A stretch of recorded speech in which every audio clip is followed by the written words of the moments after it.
স্বপ্নদোষ হলে কি রোজা ভঙ্গ হয়? স্বপ্নদোষ হলে রোজা ভঙ্গ হয় না। আমরা অনেকে মনে করি যে স্বপ্নদোষ হলে রোজা ভঙ্গ হয়।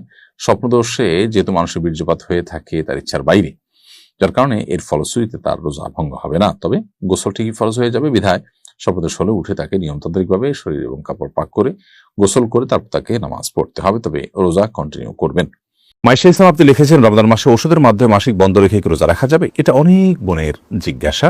রমাদান মাসে মাসিক বন্ধ করার জন্য ঔষধ সেবন করে যদি কেউ রোজা রাখেন, তাহলে সেক্ষেত্রে সেটি তার জন্য জায়েজ হবে। শর্ত হলো সে ওষুধের মাধ্যমে কোনো বড় ধরনের তার শারীরিক ক্ষতির মুখোমুখি হওয়া বা কোন প্রকার সাইড এফেক্টের আশঙ্কা না থাকতে হবে। যদি ওষুধ সেবন করার মাধ্যমে বড় কোনো ক্ষতি না হয়, তাহলে সেক্ষেত্রে এটি গ্রহণ করে আপনি মাসিক বন্ধ রেখে সিয়াম পালন করতে পারবেন, কোনো অসুবিধা নেই। যদিও উত্তম হয় স্বাভাবিক অবস্থার উপরে ছেড়ে দেয়া, কারণ আল্লাহ রাব্বুল আলামিন যে অবস্থা রেখেছেন সে অবস্থার উপরে থাকতে পারলে বেটার। তবে হ্যাঁ, অনেকে আছে রমজানের পরে রোজাগুলো রাখাটা তাদের জন্য চ্যালেঞ্জিং হয়ে যায়, কঠিন হয়ে যায়, তাহলে সেক্ষেত্রে তারা ওষুধ সেবন করে এই রোজাগুলো রাখতে পারে, রমজান রোজাগুলো রাখতে পারবেন, কোনো অসুবিধা নেই। সত্য হলো সাইড এফেক্ট এর মাধ্যমে বড় কোনো ক্ষতির মুখোমুখি হওয়ার আশঙ্কা না থাকতে হবে। কারণ মানুষ নিজেকে ক্ষতির মধ্যে ফেলে দিবে এরকম কোনো কাজ ইবাদত করার জন্য করার নির্দেশনা ইসলাম আমাদেরকে দেয় না। আল্লাহ রাব্বুল আলামিন মাসিকের কারণে আপনাকে রোজা রাখার তৌফিক দেননি, কিন্তু আপনার মধ্যে আক্ষেপ আছে, আপনার মধ্যে আগ্রহ আছে যে আহা, আমি যদি মাসিক না হতো তাহলে রোজা রাখতাম। তো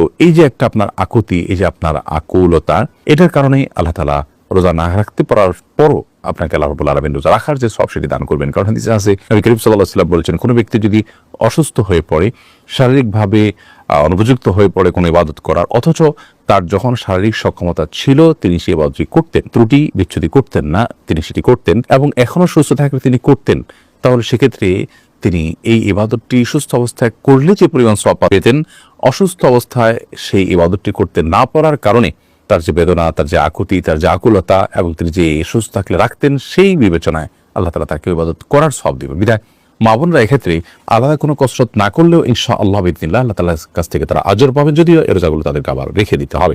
অতএব ওষুধ সেবন করে মাসিক বন্ধ রেখে রোজা রাখতে পারবেন, ওই শর্ত সাপেক্ষে যে সাইড এফেক্ট থাকবে না।